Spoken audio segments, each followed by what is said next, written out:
Assalomu alaykum, to'xtov jerim amandı, sarılıp kısa bol barattan, üç terik aylım amandı, karasan kanday kerimli, havası taza ayrıldım, sıkılıp bizdi taraksa, doğru son jerimdim, üç terik aylım, sarılıp sana baramın, saparda yürüsem alışta, sarılıp sarılıp gelelim.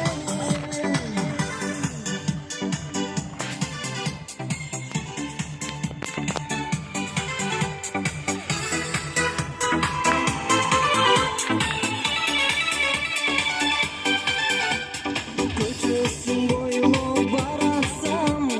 gülü basam ne salsam, nazlanıp ötüp baratam, kızları soğuk kalasam, karaçı mayda basıp gelir, üç terekten kızları, roza gülde açılır, ayıldı sulu kızları, üç terik ayrıldım, sarılıp sana baramın, saparda yürüsem alışta, sarılıp sarılıp gelelim.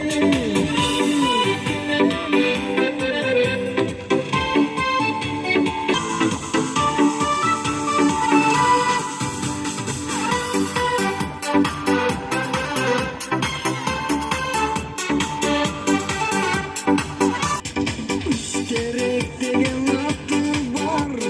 Cebul bulasqa tanılgan, To'xtov Qambaratda gesi var,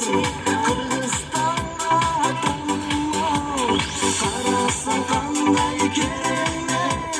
Shamsi qalata tuzlari, Jaylosi so'ni esolsam, O'zgacha tarzda jiddiy bor, üç terik